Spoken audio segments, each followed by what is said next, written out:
하늘의 문을 여소서 이곳을 주목하소서 주를 향한 노래가 꺼지지 않으니 하늘을 열고 보소서 이곳에 임재하소서 주님을 기다립니다. 기도의 향기가 하늘에 닿으니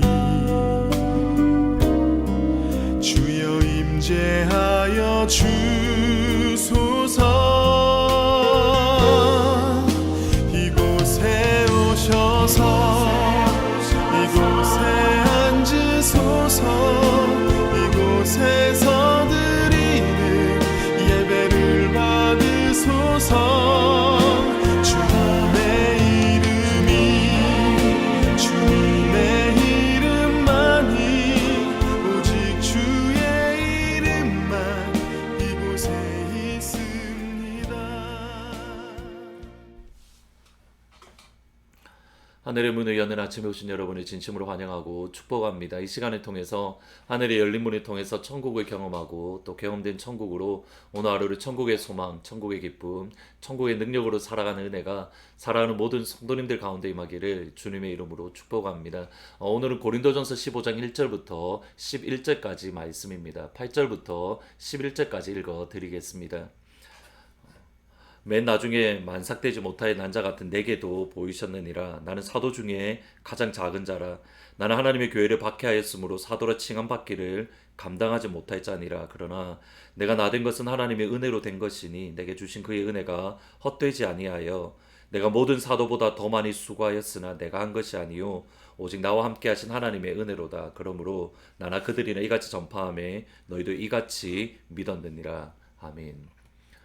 고린도전서 15장은 바울의 마지막 주제로서 부활에 대한 말씀입니다. 흥미로운 것은 고린도전서를 시작하면서 바울은 예수 그리스도와 그가 십자가에 못 박히신 것, 복음을 강조합니다. 그리고 고린도전서 맨 마지막으로 강조하는 것 역시 바울이 부활이라는 예수님의 복음을 강조하고 있습니다. 곧 고린도전서는 복음으로 시작해서 복음으로 마무리되어지는 겁니다. 바울은 이렇게 말을 합니다. 너희들이 복음을 굳게 믿으면 그로 말미암아 구원을 받으리라. 그러면 구원받는 복음, 이것이 무엇입니까? 바울은 크게 네 가지 동사로 요약을 합니다. 3절과 5절입니다. 내가 받은 것을 먼저 너희에게 전하였노니 이는 성경대로 그리스도께서 우리 죄를 위하여 죽으시고 장사 지낸 바 되셨다가 성경대로 사흘 만에 다시 살아나사 게바에게 보이시고. 바울은 복음을 간단하게 네 가지 동사로 설명을 합니다. 예수님이 성경대로 우리 죄를 위하여 죽으셨습니다. 그리고 장사 지낸 바 되셨습니다. 그리고 성경대로 3일 만에 다시 살아나셨습니다. 그리고 게바와 500명의 형제와 그리고 나에게도 보이셨습니다. 죽으시고 장사 지낸 바 되고 부활하시고 보이셨다. 이것이 바울이 전했던 복음이고 이것을 믿으면 구원을 받을 수 있습니다. 오늘 제가 강조드리고 싶은 것은 네 번째 요소입니다. 보이시고라는 표현입니다. 예수 그리스도께서 죽으시고 장사 지낸 바 되시고 부활하시고 또다시 우리에게 보이셨다. 저희들이 생각하는 복음은 주님이 죽으시고 부활하셨다. 이것이 전부이지만 바울은 여기서 한 걸음 더 나아가서 보이셨다라는, 특별히 오늘 8절 말씀에 보면 만삭되지 못한 나에게도 죽으시고 부활하신 예수님이 보이셨다. 나는 그 주님을 만났다라고 이야기를 합니다. 복음은 객관적인 요소와 주관적인 요소 두 가지가 함께 있습니다. 객관적인 요소는 예수님께서 성경대로 죽으시고 장사 지낸 바 되고 부활하셨습니다. 이것이 객관적인 요소입니다. 그리고 주관적인 요소는 죽으시고 부활하신 그 예수님을 내가 만났습니다. 그 예수님을 나는 만졌고 그 손에 손을 대었고 그 옆구리를 내가 직접 만져 보았습니다. 그 예수님을 만났다라는 것 역시 복음의 중요한 요소입니다. 제가 질문을 한번 드려보겠습니다. 한번 믿으시면 한번 아멘으로 답하시면 될 것 같습니다. 예수님께서 성경대로 우리 죄를 위하여 십자가에 죽으셨습니다. 아멘. 그 예수님이 장사 지낸 바 되셨습니다. 아멘. 그 예수님이 부활하셨습니다. 아멘. 그 예수님, 죽으시고 장사 지낸 바 되고 부활하신 예수님을 나는 만났습니다. 아멘. 사실 이 세 것이 죽으시고 장사 지낸 바 되고 부활하셨다. 여기에는 저희들이 쉽게 아멘 할 수 있지만 그 예수님 우리가 만났다. 여기에 대해서 쉽게 아멘 하는 것이 참 어려운 것 같습니다. 사도행전 1장 8절에 보면 예수님께서 승천하시기 전에 땅끝까지 이르러 내 증인이 되리라 라고 말씀을 합니다. 내 증인이 되리라, 이 말씀이 무슨 의미인가? 2장 32절에 보면, 사도행전 2장 32절에 보면 이렇게 말을 합니다. 이 예수를 하나님이 살리신지라 우리가 이 일의 증인이로다. 예수님의 죽으심과 부활하심, 그리고 그 예수님을 우리가 만났고 그 예수님을 우리가 증거하는 증인이다. 이것이 복음서에 나타나는 예수님의 제자들과 사도행전에 나오는 예수님의 제자들을 결정하는 차이를 결정하는 요소입니다. 복음서에 나타나는 예수님의 제자들, 특별히 예수님의 마지막 십자가의 상에서의 제자들의 모습을 보면 주님께서 십자가에서 죽으실 때에 모든 제자들은 다 도망가고 베드로는 심지어 자기 자신을 저주하면서까지 예수님을 부인했습니다. 그런데 예수님의 부활하심을 경험하고 그것에 대해서 확실히 증인이 되었을 때에 그가 했던 말은 이겁니다. 우리가 대제사장들과 그런 서기관들에게 박해를 받지만 그들이 담대하게 했던 말이 이겁니다. 우리가 사람을 따르는 것이 옳겠는가? 아니면 하나님을 따르는 것이 옳겠는가? 우리가 사람의 말을 순종하는 것이 옳은가? 아니면 하나님 말을 순종하는 것이 옳은가? 하나님 말을 순종하는 것이 옳다. 그 하나님께서 우리에게 주신 명령, 죽으시고 장사 지낸 바 되고 부활하시고 우리가 만난 그 예수님을 증언하는 것, 이것이 하나님의 말께서 우리에게 주신 말씀이다. 담대한 모습으로 그들의 신앙이 변화된 겁니다. 오늘 이 시간 우리에게 필요한 것 이것인 것 같습니다. 부활하신 예수님, 죽으시고 부활하신 그 예수님 우리가 실제로 만나는 것, 우리가 이 일의 증인이로다. 우리가 이렇게 담대하게 고백하는 그런 능력 있는 그리스도인, 이것이 우리에게 필요합니다. 그러면 우리가 그 주님을 만나기 위해서 어떻게 해야 되는 겁니까? 예레미야 29장 12절 13절 말씀입니다. 너희가 내게 부르짖으면 내게 와서 기도하면 내가 너희의 기도를 들을 것이요 너희가 온 마음으로 나를 구하면 나를 찾을 것이요 나를 만나리라. 구약에서부터 신약에 이르기까지 일맥상통하게 되는 말씀 중에 하나가 너희가 나를 간절히 찾으면 나를 만날 것이다. 너희가 나를 간절히 구하면 나를 찾을 것이다.